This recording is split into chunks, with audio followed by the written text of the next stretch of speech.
Welcome to Shivaji studio. నా పేరు శివాజీ. ఈరోజు మన టాపిక్ 2024 ఆంధ్రప్రదేశ్ ఎన్నికల్లో జనసేన తెలుగుదేశం పొత్తులో భాగంగా బీజేపీ పోటీ చేస్తున్న 10 స్థానాల్లో ఏ స్థానాలు 100% గెలిచే అవకాశం ఉంది, ఎక్కడెక్కడ హోరాహోరీ పోటీ నడుస్తుంది అనే విషయం మీద నేను చేసిన స్టడీ రిపోర్ట్ మీకు అర్థమయ్యేటట్లు వివరించే ప్రయత్నం చేస్తా. మీకు ఈ వీడియో నచ్చినట్లయితే లైక్ చేయండి, షేర్ చేయండి, ఛానల్ మాత్రం సబ్స్క్రైబ్ చేసుకోవడం మర్చిపోవద్దు. ఇక వివరాల్లోకి వెళ్తే, పొత్తులో భాగంగా మనస్ఫూర్తిగా 10 సీట్లు ఇచ్చారా లేదా బీజేపీ వాళ్ళు బలవంతంగా జనసేన టీడీపీ వాళ్ళ అవసరాన్ని భయాన్ని క్యాష్ చేసుకొని 10 సీట్లు లాక్కున్నారా అనే విషయం పక్కన పెడితే, పొత్తులో భాగంగా ఆంధ్రప్రదేశ్లో బీజేపీ 175 స్థానాలకు గాను 10 స్థానాల్లో పోటీ చేస్తున్నారు. బీజేపీ 10 స్థానాల్లో పోటీ చేస్తుండగా వైఎస్ఆర్సీపీ అధినాయకత్వం మరియు వైఎస్ఆర్సీపీ పార్టీ శ్రేణులు అమ్మయ్య మన నెంబర్ 10 నుంచి మొదలవుతుంది, ఓటు ట్రాన్స్ఫర్ అవ్వదు, మనం 10 సీట్లు సరదాగా కొట్టేయచ్చు అని పగటి కలలు కన్నారు. యాదృచ్ఛికంగా జరిగిందో లేక కాకతాళీయంగా జరిగిందో నాకైతే తెలియదు, కానీ ఈ 10 సీట్లలో 7 మంది తెలుగుదేశం పార్టీతో సత్సంబంధాలు ఉన్నవారే, మెజారిటీ తెలుగుదేశం పార్టీలో పనిచేసిన వాళ్ళే. కాబట్టి పార్టీ క్యాడర్ నుంచి ఓటు ట్రాన్స్ఫర్ సాఫీగా జరుగుతుంది. ఇంకా ఎలాగో జనసేన పార్టీతో బీజేపీ 4 సంవత్సరాలుగా కలిసి పొత్తులోనే ఉన్నారు కాబట్టి జన సైనికుల ఓట్లు కూడా సాఫీగా ట్రాన్స్ఫర్ అవుతుందని నా స్టడీ రిపోర్ట్లో తేలింది. ఇక మిగిలిన 3 ఎవరో అల్లాటప్ప వాళ్ళనుకుంటే మీరు పప్పులో కాలేసినట్లే. అందులో ఒకరు బీజేపీ సీనియర్ నాయకులు ధర్మవరం నుంచి పోటీ చేస్తున్న సత్యకుమార్ కాగా, ఇంకొకరు ఆదోని నియోజకవర్గం నుంచి పోటీ చేస్తున్న Partha dental clinic MD doctor PV Parthasarathi, మరొకరు అరకు వ్యాలీ నుంచి 2009లో బీఎస్పీ నుంచి పోటీ చేసి ఏకంగా 11,000 ఓటు బ్యాంకు కొల్లగొట్టిన పంగి రాజారావు. ఈ 3 కూడా ఈ ఎలక్షన్ను చాలా ప్రతిష్టాత్మకంగా తీసుకొని 100% తమ శక్తి సామర్థ్యాలను దారబోసి పోరాడుతున్నారు.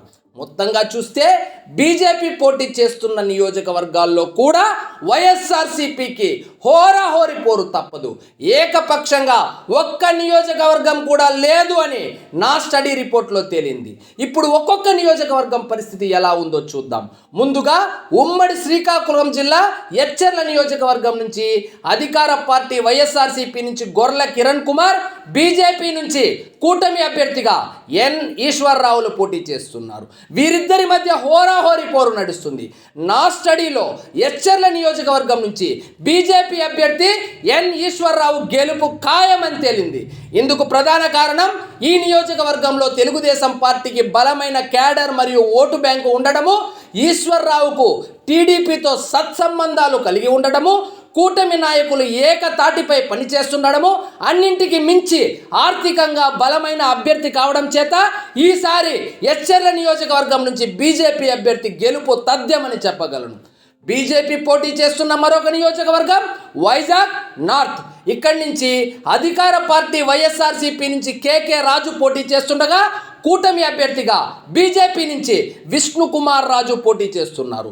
వైజాగ్లో వైఎస్ఆర్సీపీ బలంగా ఉన్న ఏకైక నియోజకవర్గం వైజాగ్ నార్త్.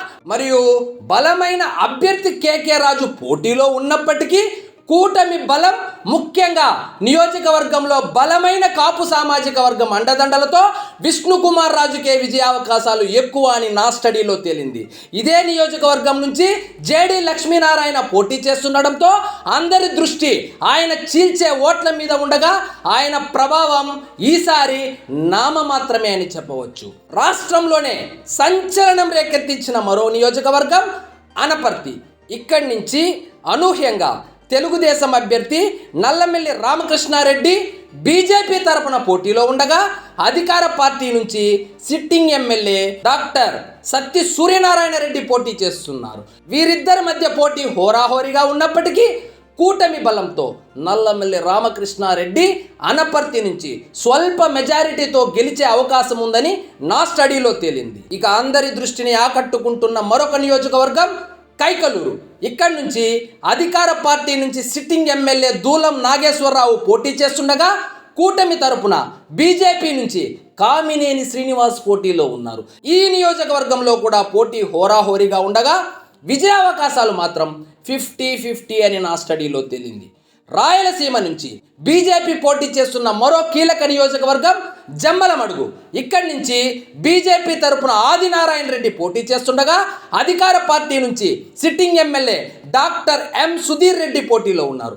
వీరిద్దరి మధ్య పోటీ హోరాహోరీగా నడుస్తున్నప్పటికీ నా స్టడీలో ఈ నియోజకవర్గం నుంచి వైఎస్ఆర్సీపీ అభ్యర్థి ఎం సుధీర్ రెడ్డికే విజయావకాశాలు ఎక్కువగా ఉన్నట్లు తేలింది. మెజారిటీ భారీగా తగ్గినప్పటికీ ఇక్కడి నుంచి విజయం సాధించేది మాత్రం సుధీర్ రెడ్డే అని నాకున్న సమాచారం. కడప జిల్లాలో బీజేపీ పోటీ చేస్తున్న మరొక నియోజకవర్గం ఎస్సీ రిజర్వ్డ్ స్థానమైన బద్వేలు.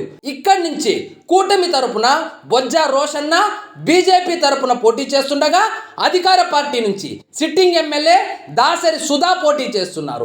ఈ నియోజకవర్గంలో కూడా పోటీ హోరాహోరుగా సాగుతున్నప్పటికీ సామాజిక సమీకరణాల దృష్ట్యా వైఎస్ఆర్సీపీకే అనుకూలంగా ఉంది అని నా స్టడీలో తేలింది. మెజారిటీ భారీగా తగ్గినప్పటికీ ఇక్కడి నుంచి విజయకేతనం ఎగరవేసేది మాత్రం వైఎస్ఆర్సీపీనే అని చెప్పవచ్చు. ఉమ్మడి కర్నూలు జిల్లా నుంచి కూటమి తరపున బీజేపీ పోటీ చేస్తున్న మరొక కీలక నియోజకవర్గం ఆదోని. ఇక్కడి నుంచి పార్థ డెంటల్ క్లినిక్ ఎండి పివి పార్థసారథి కూటమి తరపున పోటీ చేస్తుండగా sitting MLA Y Sai Prasad Reddy YSRCP నుంచి పోటీలో ఉన్నారు. ఇది ముస్లిం మైనారిటీ ఓట్లు అధికంగా ఉన్న నియోజకవర్గం కాబట్టి వైఎస్ఆర్సీపీ గెలుపు లాంఛనమే అని అందరూ భావించినప్పటికీ ఈ నియోజకవర్గంలో రెండో అతిపెద్ద సామాజిక వర్గం వాల్మీకి సామాజిక వర్గం నుంచి పార్థసారథి పోటీలో ఉండడము, ఈయనకు తెలుగుదేశం సంపూర్ణ సహకారాలు అందిస్తుండడము, 2019లో దాదాపు 12,000 ఓట్లు తెచ్చుకున్న జనసేన కేడర్ కూడా ఈయన విజయానికి కృషి చేస్తుండడము, అన్నింటికి మించి ఈయన ఆర్థికంగా బలవంతుడు కావడము, బీజేపీ పెద్దల ఆశీస్సులు పుష్కలంగా ఉండడంతో వైఎస్ఆర్సీపీకి కేక్ వాక్ లాంటి సీటు ఇప్పుడు హోరాహోరీగా తయారైంది. నా స్టడీలో ఇక్కడ విజయావకాశాలు 50-50గా తేలింది. ఉమ్మడి అనంతపురం జిల్లా నుంచి పొత్తులో భాగంగా బీజేపీ పోటీ చేస్తున్న కీలక నియోజకవర్గం ధర్మవరం. ఇక్కడి నుంచి యూట్యూబ్ మెగాస్టార్గా పిలువబడే కేతిరెడ్డి వెంకట్రామిరెడ్డి అధికార పార్టీ వైఎస్ఆర్సీపీ నుంచి పోటీ చేస్తుండగా బీజేపీ నుంచి సత్యకుమార్ కూటమి తరపున బరిలోకి దిగారు. యూట్యూబ్లో వీడియోలు, సోషల్ మీడియాలో హైప్ చూసి ఇక్కడ గెలిచేది వైఎస్ఆర్సీపీ అభ్యర్థి కేతిరెడ్డి అని మీరు అనుకుంటే పప్పులో కాలు వేసినట్లే. ఈసారి ధర్మవరం నియోజకవర్గంలో హోరాహోరీ పోరు నెలకొని ఉంది. పేరుకు పోటీ చేస్తున్నది సత్యకుమార్ అయినప్పటికీ తెలుగుదేశం ఇన్ఛార్జ్ పరిటాల శ్రీరామ్, జనసేన ఇన్ఛార్జ్ చిలక మధుసూదన్ రెడ్డి కూటమి అభ్యర్థికి సంపూర్ణ సహాయ సహకారాలు అందిస్తున్నారు. దీనికి తోడు నియోజకవర్గం మీద గట్టి పట్టున్న వరదాపురం సూరి గుట్టు చప్పుడు కాకుండా కూటమి అభ్యర్థికి మద్దతు ఇస్తున్నారు. సామాజిక సమీకరణాల దృష్ట్యా చేనేత సామాజిక వర్గం అధికంగా ఉన్న నియోజకవర్గం కావడంతో సిట్టింగ్ ఎమ్మెల్యే మీద విపరీతమైన అవినీతి ఆరోపణలు ఉండడము, కూటమి అభ్యర్థులు ఏకతాటిపై వచ్చి పనిచేస్తుండడం వెరసి అన్ని సర్వేలను తారుమారు చేస్తూ అందరి అంచనాలను తలకిందులు చేస్తూ ఈసారి ధర్మవరంలో కూటమి అభ్యర్థి సత్యకుమార్ విజయం లాంఛనమే అని నా స్టడీలో తేలింది. బీజేపీ పోటీ చేస్తున్న మరో నియోజకవర్గం అరకు. ఎస్టీ రిజర్వ్ స్థానమైన ఈ నియోజకవర్గం నుంచి అధికార పార్టీ నుంచి రేగం మత్స్యలింగం బరిలో ఉండగా కూటమి తరపున బీజేపీ అభ్యర్థి పంగి రాజారావు పోటీలో ఉన్నారు. ఇది ఎస్టీ రిజర్వ్డ్ నియోజకవర్గం కాబట్టి వైఎస్ఆర్సీపీ బలంగా ఉంటుంది, గెలిచేది వైఎస్ఆర్సీపీ అనే కుక్క లెక్కలు వేస్తే మీరు పప్పులో కాలేసినట్లే. బీజేపీ నుంచి పోటీ చేస్తున్న పంగి రాజారావును తక్కువ అంచనా వేయలేము. ఈసారి ఈ నియోజకవర్గంలో కూడా హోరాహోరీ పోటీ నెలకొని ఉంది. నా స్టడీలో ఇక్కడ విజయావకాశాలు 50-50 అని తేలింది. చివరగా విజయవాడ వెస్ట్. ఈ నియోజకవర్గం నుంచి అధికార పార్టీ వైఎస్ఆర్సీపీ నుంచి షేక్ ఆసిఫ్, కూటమి తరపున బీజేపీ నుంచి సుజనా చౌదరి పోటీ చేస్తున్నారు.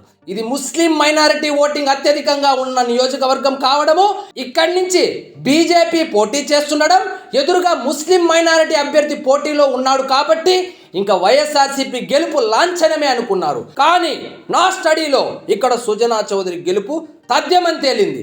అందుకు 10 కారణాలు ఒక్కసారి చూద్దాం. జలీల్ ఖాన్ సుజనా చౌదరి గెలుపు కోసం పనిచేస్తుండడంతో మైనారిటీ ఓట్లు నిట్ట నిలువునా చీలిపోవడము, సుజనా చౌదరి గతంలో టీడీపీతో పనిచేసిన అనుభవం ఉండడం చేత టీడీపీ కేడర్ మొత్తం సుజనా చౌదరి గెలుపుకు కృషి చేస్తుండడము, జనసేన పార్టీ నుంచి ఇన్ఛార్జ్ పార్టీ మారినప్పటికీ కేడర్ చెక్కు చెదరకుండా సుజనా చౌదరి గెలుపు కోసం పనిచేస్తుండడము, ఈ నియోజకవర్గంలో 25,000 పైచిలకు కాపు సామాజిక వర్గం ఓట్లు ఉండడము, ఈసారి గంపగుత్తగా సుజనా చౌదరి వైపే మొగ్గు చూపడము, చివరి ఎన్నికల్లో వైఎస్ఆర్సీపీకి ఏకపక్షంగా పనిచేసిన వైశ్య సామాజిక వర్గం ఈసారి బీజేపీ వైపు మొగ్గు చూపుతుండడము, వైఎస్ఆర్సీపీలో అంతర్గత కుమ్ములాటలు, అమరావతి అనే రాజధాని అంశము, సుజనా చౌదరి ఆర్థికంగా బలవంతుడు కావడము, సిట్టింగ్ ఎమ్మెల్యేగా పనిచేసిన వెల్లంపల్లి శ్రీనివాస్ మీద విపరీతమైన వ్యతిరేకత ఉండడము, అన్ని నియోజకవర్గాల్లో లాగే ఈ నియోజకవర్గంలో కూడా విపరీతమైన ప్రభుత్వ వ్యతిరేకత ఉండడము, ఈ 10 అంశాల ప్రాతిపదికగా ఈసారి విజయవాడ వెస్ట్లో గెలిచేది బీజేపీనే అని నేను బల్లగుద్ది చెప్పగలను. ఇప్పుడు ఫైనల్ రిపోర్ట్ ఒకసారి చూద్దాం.